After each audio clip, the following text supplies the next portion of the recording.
Bahamians preparing for a 2-week lockdown. And an update on the restoration of electricity in Abaco. The Bahamas Tonight, the Northern Edition, starts now. This is the Bahamas Tonight, Northern Edition.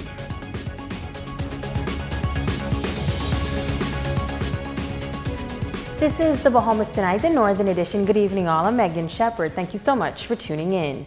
Topping news, the nation's leader presenting a communication in the House of Assembly this morning for a resolution that approved the continuation of the emergency power orders extending for a 2-month period.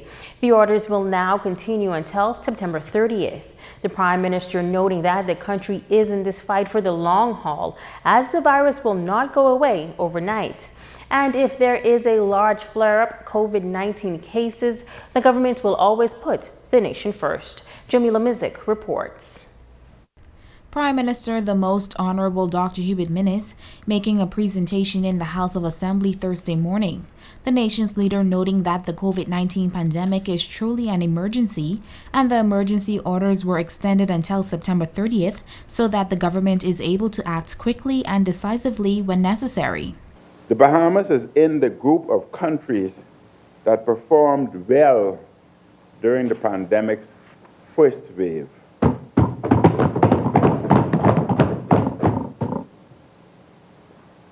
We brought our numbers down to the lowest level. Countries such as ours then reopened. The reopening was always an exercise we needed to watch carefully. The pandemic was still going on. When flare-ups happen, we have to quickly reimpose restrictive measures to stop major community spread.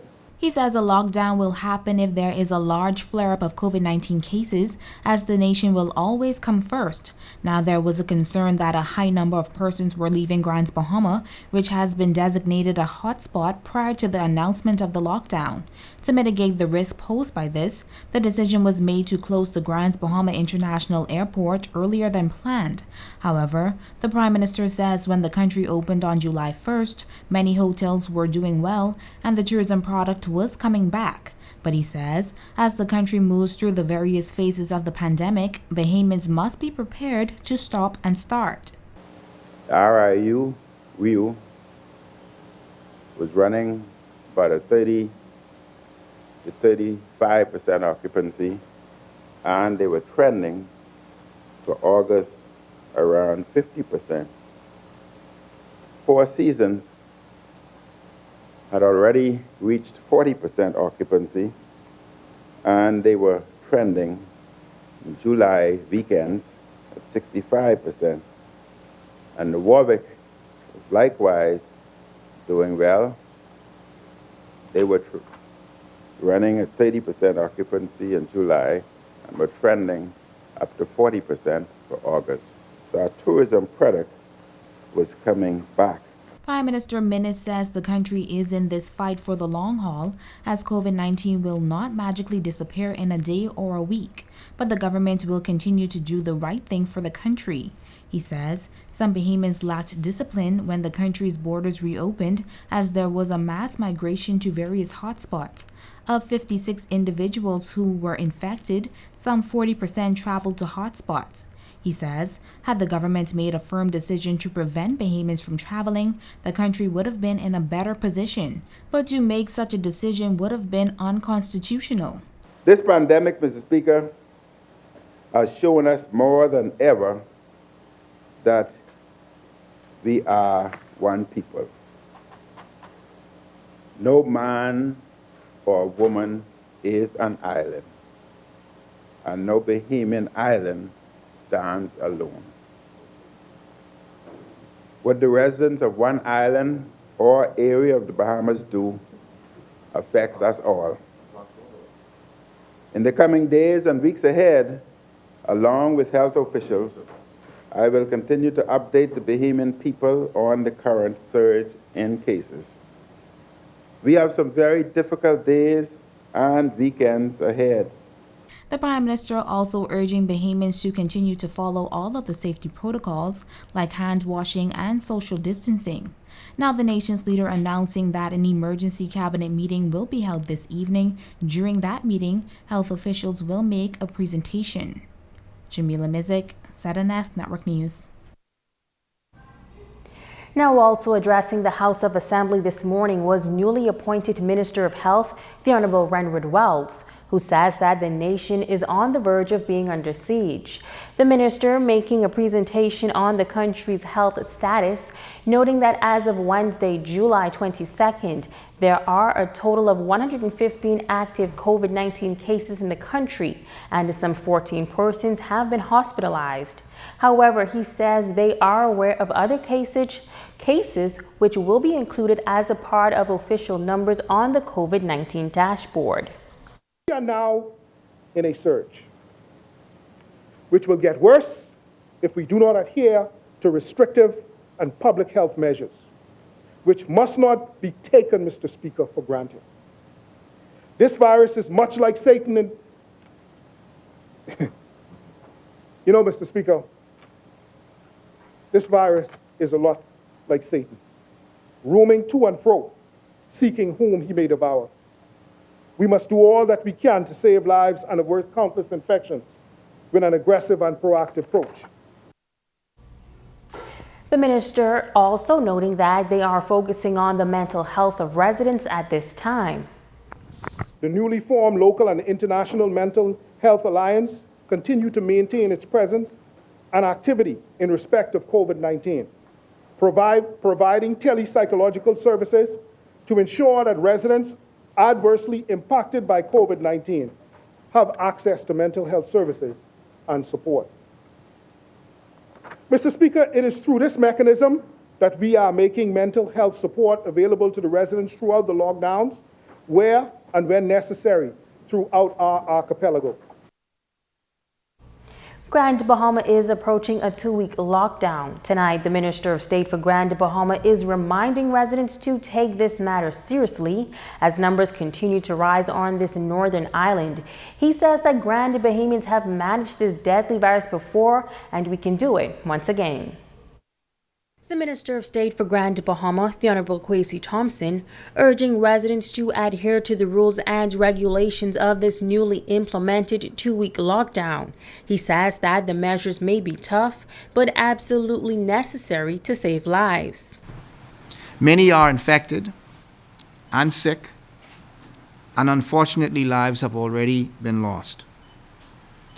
I want to send out the strongest possible message. Protect yourself and to protect your families. And in order to do that, you must comply with the restrictions and comply with the regulations. He is reminding residents that essential businesses such as the food stores, gas stations, and pharmacies will remain open. As this island is the industrial capital of the country, he clarified the continued operations for that sector. There are companies like Pharmachem, like Polymers, that deal with very dangerous chemicals. You have companies like Buckeye and Equinor that also deal with very, very dangerous equipment and also very dangerous materials. And so those persons will be on site to maintain their equipment, and they will be on site for emergency and for essential operations. It is not business as usual at the industrial companies, and they are not open to the public. Minister Thompson notes that the Office of the Prime Minister Grand Bahama will remain open virtually during the lockdown. He says persons can reach out if they need any information. We invite persons to contact us by way of WhatsApp at 727-2473. We invite you also to send us an email at opminfocenter@bahamas.gov.bs. We also have a help desk that is going to be available from 9 to 5, and we will provide you with the telephone numbers, and that will be during the lockdown. Those telephone numbers will be manned by personnel. Those help desk numbers are 727-8119 or 727-0993 and 727-0826. He has this message of encouragement during this time, emphasizing the strength and resilience of Grand Bahamians. They have fought through hurricanes, they have fought through a difficult economy, they have fought through COVID-19. We have done it before, and we can do it again. So I want to encourage them to take care of each other. I want to encourage them to take care of their families.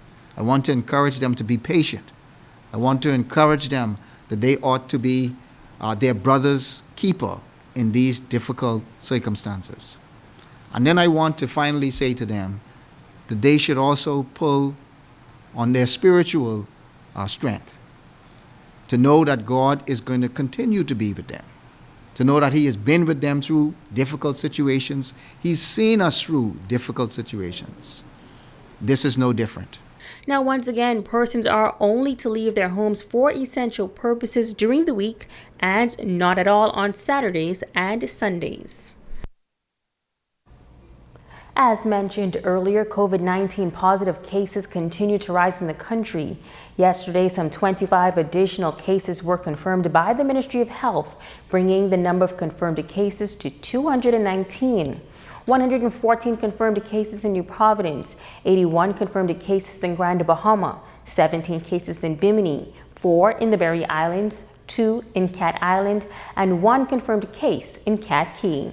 Grand Bahama's new cases include a 43-year-old female, an 11-year-old girl, a 44-year-old female, a 31-year-old female, and a 41-year-old male. Over in Bimini, a 30-year-old female and a 34-year-old female. Cases in the Berry Islands, a 20-year-old male, a 79-year-old female, a 49-year-old female, and a 39-year-old female. Bakers Bay Golf and Ocean Club in Great Guana Key, Abaco, confirming that an employee, Bahamian subcontractor at FES, who was working on the property and is a resident of Abaco with a history of travel between Abaco and Grand Bahama, has tested positive for COVID-19.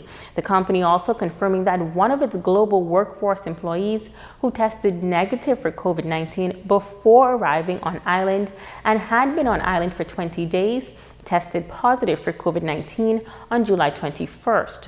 The person in question arrived in the Bahamas at Bakers Bay on July 2nd, and on Tuesday, July 21st, the employee was evacuated and is currently hospitalized and receiving care.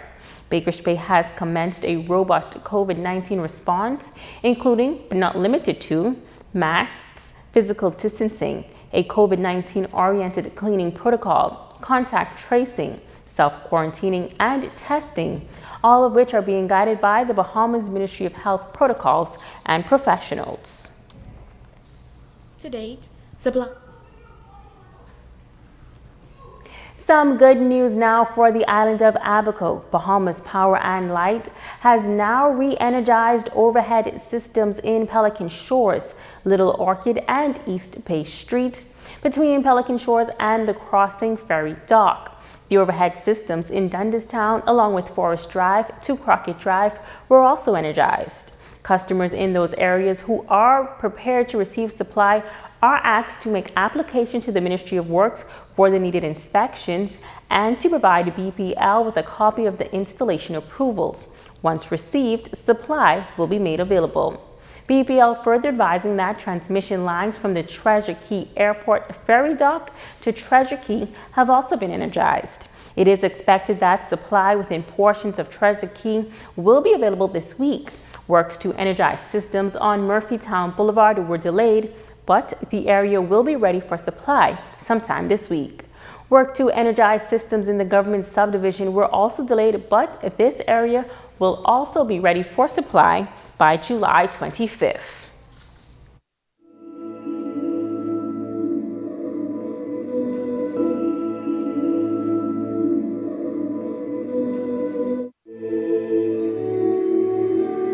This message is for the person that is despondent, that is discouraged, that is thinking that you are past your prime, that is believing that God has somehow forgotten about you. It's in Genesis chapter 12 where God had promised Abraham a son. And he gave Abraham this promise at the age of 75. Abraham's body is no longer functioning the way it used to. It has already shut down. He's no longer in his prime. And to make matters worse, his wife has long been past menopause. But here it is, God is giving Abraham a promise that he's going to give him a son. Not only did God promise Abraham a son at age 75, but it took him some 25 years later to bring the promise to pass.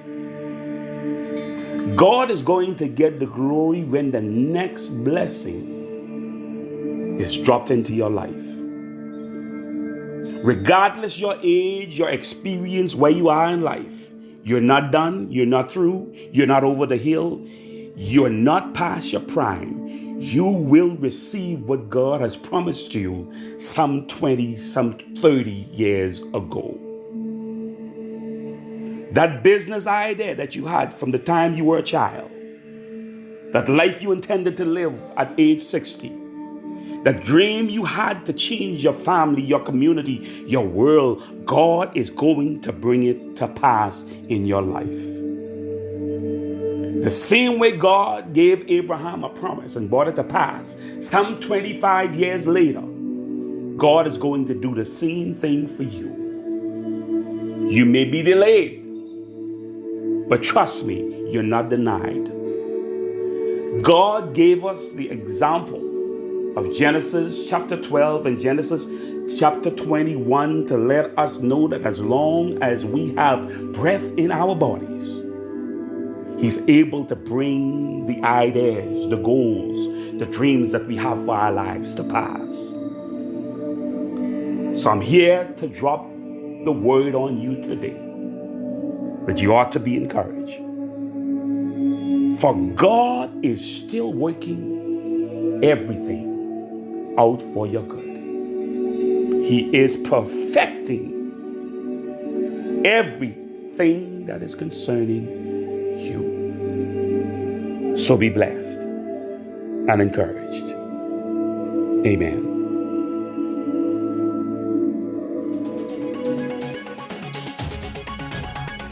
Help delivered to the Hawksville community. That story when we come back.